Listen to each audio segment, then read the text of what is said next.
নমস্কার, আমি শুভঙ্কর বিশ্বাস। আমি WBCS 2020-তে এসিটিউ হিসেবে এবং 2021-এর WBCS-এ অ্যাসিস্ট্যান্ট কমিশনার অফ রেভিনিউ হিসেবে আমি সিলেক্টেড হই। আমি এই ভিডিওতে আমার WBCS গ্রুপ সির যে ইন্টারভিউ হয়েছিল 2020-তে তার অভিজ্ঞতা শেয়ার করব। তো আমার সম্পর্কে কিছু কথা বলে রাখি। আমি কম্পিউটার সায়েন্স অ্যান্ড ইঞ্জিনিয়ারিংয়ে মাস্টার্স করি, এমটেক। তারপর আমি অ্যানথ্রোপোলজিতে মাস্টার্স করেছি। আমার সব মিলিয়ে 10 বছরের ওয়ার্ক এক্সপিরিয়েন্স। আইটি সেক্টরে ছিলাম টিসিএসে। কাজ করার সাথে সাথে আমি আমার প্রিপারেশন চালিয়েছি, তারপর পরীক্ষা দিয়েছি। যাই হোক, ইন্টারভিউ কথায় আসি। আমার যে প্রেফারেন্স শিট ছিল তাতে এসিটিও সবার উপরে ছিল, তারপরে জয়েন্ট বিডিও, আর তারপরে 3 নম্বরে রেভিনিউ অফিসার, যেটা কি ল্যান্ডের সাথে যুক্ত। এখানে বলে রাখা ভালো যে সব জব প্রোফাইলই খুবই খুবই খুবই ভালো, কিন্তু এটা একান্ত আমার ব্যক্তিগত পছন্দ। আমার ড্রেস, আমি ইন্টারভিউর দিন সাদা ফর্মাল পরে গিয়েছিলাম। অনেকেই হালকা কালারের শার্ট পরেছিল, চেক শার্ট কাউকে পরতে দেখিনি। হালকা কালার বলতে হালকা নীল, আকাশি, হালকা হলুদ, এরকম। ব্ল্যাক প্যান্ট আমি রেডিমেড কিনে নিয়েছিলাম। টাই পরেছিলাম নীল কালার, এটা ধার করিয়ে নিয়ে গিয়েছিলাম, নিজের ছিল না। জুতো আমি অক্সফোর্ড শু পরেছিলাম ব্ল্যাক কালার, কিন্তু আমি গিয়ে দেখলাম যে অনেকে ডার্বি টাইপ, মানে যে জুতোর সামনেটা সুচলো থাকে সেই জুতো, অনেকে ব্রাউন কালারের জুতো পরেছে। তো এটা অ্যাকচুয়ালি আপনাকে যে ড্রেসে মানাবে আপনি বুঝবেন, সেটা পরে যাবেন। ছেলেদের ক্লিন শেপ প্রেফার করা হয়। আমি গোফ রেখেছিলাম।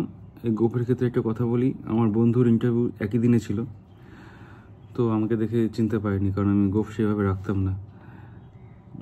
এনিওয়েজ, ফাইলে প্রয়োজনীয় সার্টিফিকেট নিয়ে গিয়েছিলাম, 2 কপি করে জেরক্স করেছিলাম, ফটোকপি। তাতে অ্যাটেস্টেড, সেলফ অ্যাটেস্টেড করেছিলাম, 4 কপি পাসপোর্ট সাইজ ফটো। এগুলো বলার কিছু নেই, এগুলো অ্যাকচুয়ালি আপনারা যখন কল লেটার পাবেন ইন্টারভিউ, সেখানে মেনশন থাকবে। এই নিয়ে কোনো প্যানিক করার কিছু হয়নি। আমি 1 ঘন্টা আগেই পৌঁছে গিয়েছিলাম ইন্টারভিউ সেন্টারে। তো একটা হল ঘরে বসতে দিল, কিছুক্ষণ বসলাম। এক এক করে এক একজন আসতে শুরু করলো, নিজেরা কথা শুরু করলাম। তার কিছুক্ষণ পরে কিছু স্টাফ এলো, তারা ডকুমেন্ট ভেরিফিকেশন প্রসেস শুরু করলো। তারা নাম ধরে ডাকলো, আমরা গেলাম, ডকুমেন্টগুলো চেক করলো।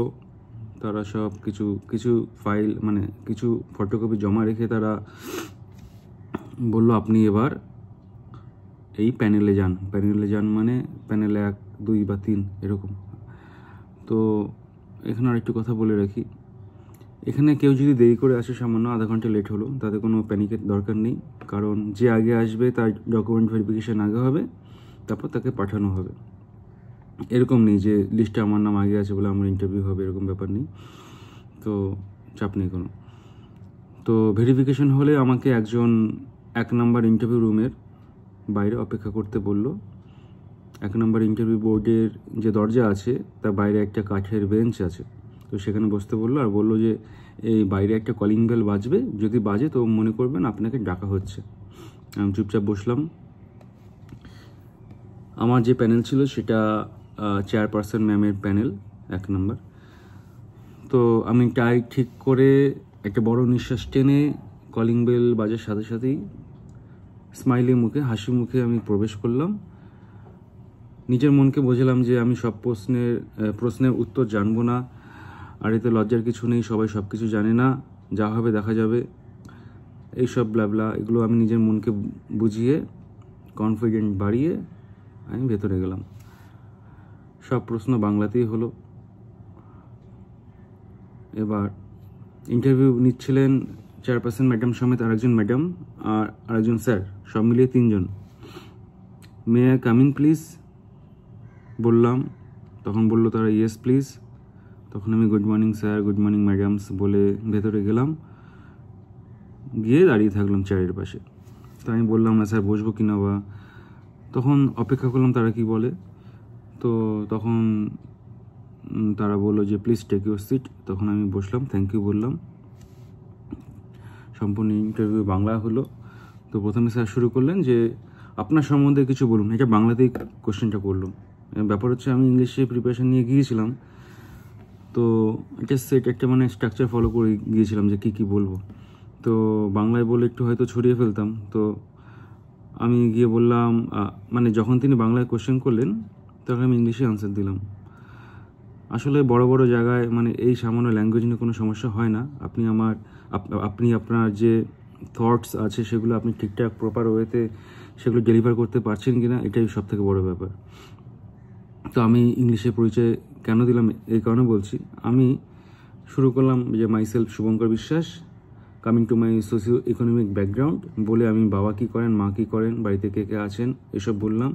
তারপর coming to my academic angle বা অ্যাকাডেমিক পজিশন, এটা বললাম যে আমি এমটেক করেছি কম্পিউটার সায়েন্সে, তারপর এমএ করেছি অ্যানথ্রোপোলজিতে। তারপর আমি কামিং টু মাই ক্যারিয়ার, এটা বলে আমি আমার 10 বছরের যে এক্সপিরিয়েন্স আছে, কী কী কাজ করেছি কোন কোন টেকনোলজিতে সেগুলো বললাম, কী পোস্টে ছিলাম সব বললাম। এইভাবে ভাগ করে গিয়েছি। তো এই কারণে আমি ইংলিশে একটু বলেছিলাম এটা। তারপর তিনি বললেন কত স্যালারি ছিল আর আইটি কি সত্যি ছাড়তে চান। তখন আমি জাস্টিফাই করলাম কেন আমি ছাড়তে চাই, আর স্যালারি তাকে বললাম। তো তিনি স্যালারি শুনে বললেন যে স্যালারি অর্ধেকেরও কম করে হয়ে যাবে, তো ভাবুন মানে আইটি ছাড়বেন কেন। তো আবার কিছু বললাম। আসলে এইসব কোশ্চেনে খুবই ক্লিশে আনসার আছে যে আপনি কেন আসতে চান, এর আনসার আছে, তো সেগুলো আমি এখানে আর বলছি না। তারপর তিনি কোশ্চেন করলে ইনকাম ট্যাক্স ব্র্যাকেট কী আছে, প্রফেশনাল ট্যাক্স কত দাও, 200 টাকা করে দিই। তারপর তিনি পিএফ নিয়ে কোশ্চেন করলো। আমাকে এই কারণে এই কোশ্চেনগুলো করছিল কারণ আমি এত বছর ধরে চাকরি করছি, আমার জানা উচিত। তো পিএফ কত, স্যালারি থেকে কত কাটে পিএফের জন্য, আর কোম্পানি পিএফের জন্য কত কন্ট্রিবিউট করে। তো বললাম বেসিকে 12% কাটতো, কোম্পানি সেম অ্যামাউন্ট কন্ট্রিবিউট করতো। তখন তিনি হবিতে চলে গেলেন, বললেন হবি কি, তো বললাম যে হারমোনিকা বা মাউথ অর্গান প্লেয়িং, তারপর গিটার, ইউকুলেলে, ম্যান্ডোলিন, এগুলো বললাম। তারপর পড়তে ভালোবাসি, লেখালেখি আছে, সব শুনলেন, কিছু বললেন না। এখানে হারমোনিকা আমি ব্যাগে নিয়ে গিয়েছিলাম, যদি এমার্জেন্সি কেস বা আমি তো আগে ইন্টারভিউ দিইনি সরকারি জবের কোনো, তো যদি বলতো যে আপনি একটু বাজিয়ে শোনান তাহলে আমি শোনাতাম, সেই জন্য নিয়ে গিয়েছিলাম। তো সেরকম কিছু বললেন না। তো তারপরে তিনি বললেন ভারতের প্রধানমন্ত্রীর নামগুলো সিকোয়েন্সিয়ালি বলো, স্বাধীনতার পর থেকে কে কে এসছে। তো বলতে শুরু করলাম। তারপরে বলল যে স্বাধীনতার পর থেকে পশ্চিমবঙ্গের যারা মুখ্যমন্ত্রী হয়েছেন তাদের নাম সিকোয়েন্সিয়ালি বলো। তো সেটা বললাম। তারপরে ডক্টর বিধানচন্দ্র রয় এর যে মেডিকেল ফিল্ড ছাড়া আর কি কি অবদান আছে এটা জিজ্ঞাসা করলো। তো আমি কল্যাণী সল্টলেকের তৈরির কাহিনী বললাম। তো তিনি বললেন এছাড়াও আরও 2-3খানা শহর তিনি বানিয়েছেন বা হেল্প করেছেন, তো আমার জানা ছিল না। তারপর বলছিল ঠিক আছে শহর তো হলো, আর কি কি করেছেন তিনি। তো এক্ষেত্রে আমি বললাম স্যার আমি এটা জানা নেই আমার।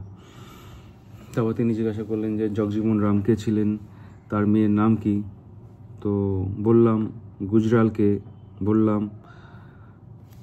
স্যার ইশারা করে এবার ম্যামকে বললেন কোশ্চেন করার জন্য। ম্যাম বললেন যে আপনাকে র্যাপিড ফায়ার কোশ্চেন করব, বেশি না ভেবে বলবেন। কিছু বললাম না, চুপ ছিলাম। তিনি বললেন যে আপনার বাড়ি তো উত্তর 24 পরগনায়, বনগাঁ লোকসভায় থাকেন, তো এনআরসি যে ইস্যু চলছে সেটা কি এবং এখন বর্তমান কি অবস্থায় আছে। তো আমি বললাম। তারপর কিছু ক্রস কোশ্চেন করলো আমাকে কিছু। তারপর বললো যে বনগাঁ ল্যান্ড পোর্টের নাম কি, বললাম পেট্রাপোল, আর বাংলাদেশের দিকে সেটা বেনাপোল বলে। তারপর বললো যে বঙ্কিমচন্দ্রকে ঋষি কেন বলা হয়। আমি এখনও জানি না কেন বলা হয়, অনেকেই জিজ্ঞাসা করেছিলাম। বন্দে মাতরমকে ন্যাশনাল অ্যান্থেম বানানোর পেছনে কে কে সাপোর্ট করেছিল এটা জানা নেই। বঙ্কিমচন্দ্রের কী কী পড়েছো, আমি কয়েকটি উপন্যাসের নাম বললাম। এখানে বলে রাখা ভালো যে উত্তর জানা না থাকলে স্বাভাবিকভাবেই বলতে হবে স্যার বা ম্যাডাম আমার জানা নেই বা এই মুহূর্তে আমি মনে করতে পারছি না। কিন্তু টেনশনের কোনো ব্যাপার নেই, আমার ইমোশনাল লেভেল বা আমার ভয়েস মডুলেশন শুরু থেকে শেষ পর্যন্ত একই ছিল। না জানলে আমি কখনো গিল্টি ফিল করিনি, এটাই বড় কথা। তারপর তিনি জিজ্ঞাসা করলেন ম্যাম যে সিভিল সার্ভিসের জনককে? আমি বললাম কর্নওয়ালিস। ম্যাম বললেন হয়নি। পশ্চিমবঙ্গের কোন এলাকাকে মিনি ইন্ডিয়া বলে? এটা জানি না, বাট আই গেস এটা খড়গপুরকে বলতে পারে। Define democracy in one sentence. তখন বললাম যে rule by the people, for the people, of the people. তিনি বললেন বিবেকানন্দের উপর 5টি পয়েন্ট বলো। বললাম। শেষ কোশ্চেন তিনি করলেন যে assistant commercial tax officer is your first preference and why not joint video? Assistant commercial tax officer কেন আপনি একদম লিস্টের প্রথমে রেখেছেন? তো আমি বললাম ম্যাম আমি আইটি সেক্টর থেকে এসেছি, আইটি ব্যাকগ্রাউন্ড আছে, কমার্শিয়াল ট্যাক্সে ইনফরমেশন সিস্টেম ডিভিশন আছে, সেখানে আমি আমার আইটি এক্সপার্টাইজ কাজে লাগাতে পারবো। ম্যাডাম তখন আমাকে ক্রস কোশ্চেন করে বললেন যে তুমি তো প্রথমেই বলেছো যে তুমি মানুষের সাথে সরাসরি কাজ করতে চাও। তো আমি এটা জাস্টিফাই করে আবার কিছু বলছিলাম, তখন ম্যাম আমাকে থামিয়ে বলে ঠিক আছে। তো যাই হোক, তখন আমাকে বললো তুমি কি গ্রুপ এর জন্য পরীক্ষা দিচ্ছ? আমি বললাম হ্যাঁ আমি দিয়েছি, 2021 সালের ইন্টারভিউ বাকি আছে। তো বলে ঠিক আছে। শেষে চেয়ারপারসন ম্যাম আমাকে কোশ্চেন করলো ডিফাইন ইন্ডিয়া। তো আমি এই কোশ্চেনটা প্রথমে জিওগ্রাফিক্যালি অ্যাঙ্গেল, তারপরে হিস্টোরিক্যাল অ্যাঙ্গেল, তারপরে ইকোনমিক অ্যাঙ্গেল, পলিটিক্যাল অ্যাঙ্গেল, এইভাবে ভাগ করতে করতে আমি এটাকে আনসার করলাম। তারপর কারেন্ট চ্যালেঞ্জেস ইন ইন্ডিয়া, এটাও আমি বিভিন্ন ডাইমেনশনে বললাম যে পলিটিক্যাল অ্যাঙ্গেলে কী এখন প্রবলেম চলছে, তারপর ইকোনমিক অ্যাঙ্গেলে কী চলছে, ইন্টারন্যাশনাল রিলেশনশিপের দিকে কী চলছে, ইন্টারনাল সিকিউরিটির দিকে কী চলছে, তো এগুলো বললাম। তারপরে ন্যাম মুভমেন্ট কী এবং তার লিডারদের নাম জিজ্ঞাসা করলেন, বললাম। তারপর বললো contribution of the service sector in GDP in percentage. তো বললাম এটা 55% বা 56%-এর মতো হবে। এরপরে স্যার বললেন যে আপনার ইন্টারভিউ শেষ, ধন্যবাদ। সব মিলিয়ে প্রায় 25 থেকে 30 মিনিটের মতো ইন্টারভিউ চলেছে। সবাইকে আবার হাসি মুখে আমি থ্যাংক ইউ বলে রুম থেকে বেরিয়ে গেলাম। আচ্ছা, এখানে আমি বলে রাখি যে আগে আমি কখনো ভিডিও বানাইনি, আমি কখনো সময়ও পাইনি, পড়াশোনা প্রিপারেশনে খুবই ব্যস্ত ছিলাম। তো আমি একটা নেক্সট ভিডিও বানাবো ভেবেছি WBCS গ্রুপ এ এর ইন্টারভিউয়ের জন্য। তো আপনাদের যদি আলাদা কিছু সাজেশন থাকে, যদি মনে হয় না কিছু অ্যাড করা যায় সেটা বলবেন। আর যদি সত্যি আপনারা মনে করেন যে WBCS গ্রুপের ইন্টারভিউয়ের ভিডিও দরকার হয় সেটাও জানাবেন। আর অন্য কোনো ভিডিও যদি মনে হয় দরকার সেটা বলবেন। Thank you.